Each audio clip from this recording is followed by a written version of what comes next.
I'm Laura Huang. I'm a professor of entrepreneurship at the Wharton School. I teach the MBA course in entrepreneurship.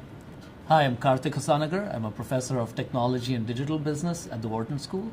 I teach a course called Enabling Technologies, which is an overview of the tech sector for our undergraduate and MBA students. I'm Carl Ulrich. I'm a professor at the Wharton School, and I mostly teach product design and development, but also design of web-based products and services and innovation management. I'm Lori Rosenkopf. I'm a professor at the Wharton School. I teach classes in innovation, change, and entrepreneurial management, in the sociology of the tech sector, and in network theory. I'm Ethan Malak. I'm a professor of entrepreneurship here at Wharton, and I teach a bunch of courses on entrepreneurship. All right. Well, let's see. When I was a sophomore in college, I had a summer job in Salt Lake City, and I lived in this little bungalow with a friend named Jay.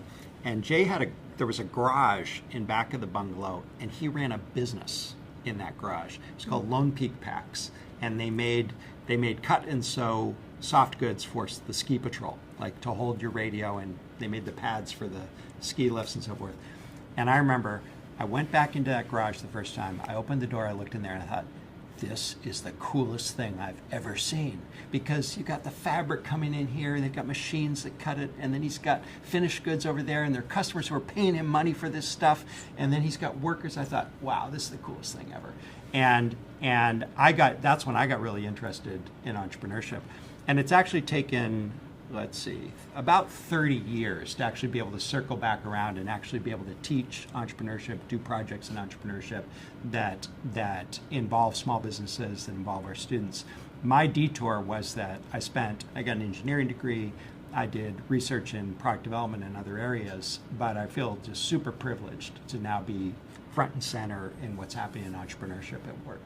I was also trained as an engineer. I'm a systems engineer, and in working as an engineer, I found that it wasn't the best technology, the best idea that was winning. It was the one that had the best development and the most support and the largest communities creating support for it. So that got me interested in doing my PhD in communities and networks and how they shape opportunities for individuals and for firms and even for industries. So that's what I've been doing for the last 23 years here at Wharton. So as for me, I started a business, which was actually brought in by a friend as a co-founder of a business after my undergraduate degree, and made literally every mistake that you could possibly make. Every single possible issue, we encountered it. From hiring issues to equity division issues to fundraising, and we were still pretty successful despite that. And that left me kind of baffled, because it felt really hard to have built a successful company and despite all the mistakes. And I thought, I'm going to go figure out how to do this right. Got an MBA and then realized I still don't know the answers, so maybe I'll go research this. So ever since then, I've been trying to study the kind of choices that you make very early in the entrepreneurial process and the long-term outcomes of that.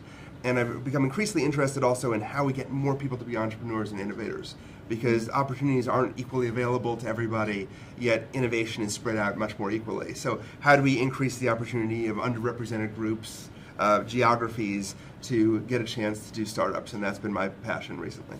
So I was also trained as an engineer. I was an electrical... Who wasn't trained as an engineer? You don't have a degree in engineering? I do not have a degree in engineering. Yeah, I didn't know that. Get rid of Ethan. I know. So I have a degree in engineering. I was an electrical engineer and a biomedical engineer, and one of my first jobs was designing stents for balloon angioplasty.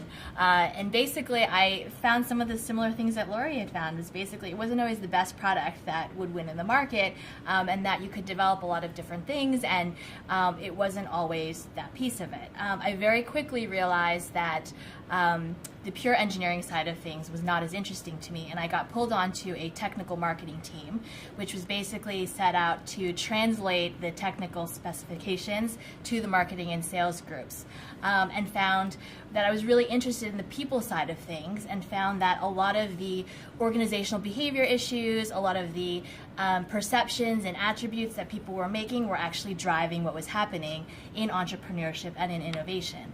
And so a lot of the things that I look at now in terms of my research is from that point of view, is from looking at what are the perceptions and attributions that people are making, what are the subtle signals and cues that are driving things. It's not always the quality of an idea.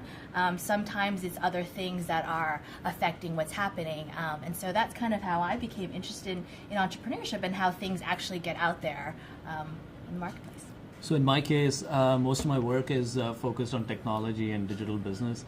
I'm an engineer as well, electrical engineering and computer science, and so pretty much all my professional career has been focused on technology. My first brush with entrepreneurship was as a kid when I ran a crowdsourced or a collaborative library with my friends. So all my friends would contribute the books they had, and I would house it at my place, and they would pay a small membership fee, and they could take somebody else's book and use it over the summer. So that was my first brush. But my more serious foray into entrepreneurship was roughly about 10 years back when I co-founded a company called Wharton with a couple of undergraduate students here at Penn. And that company has grown. We have 1,000 plus employees, but I learned most of the practical side of entrepreneurship through that company. And since then, I've been working with a lot of students at Penn, advising them, mentoring them, and sometimes investing in them. And so I've enjoyed that process. And this course actually takes some of that and helps scale this and makes, it's a great opportunity to engage with a larger community of entrepreneurs.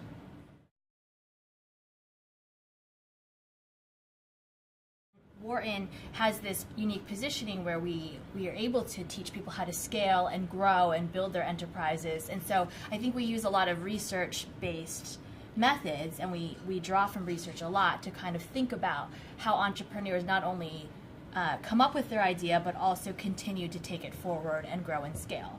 So I think that's one thing that Wharton does very well. And that's kind of the entrepreneurial management piece of it as well. It's not just, do you have a good idea and what do you do with it, but how do you actually take it broader, and what are the various ways you can do so?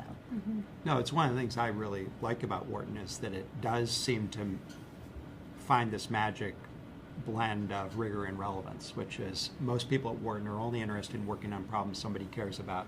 And entrepreneurship is something a lot of people care about. But we don't just bring anecdote or wisdom to it. We try to bring models, data, frameworks, structure to solving problems in entrepreneurship.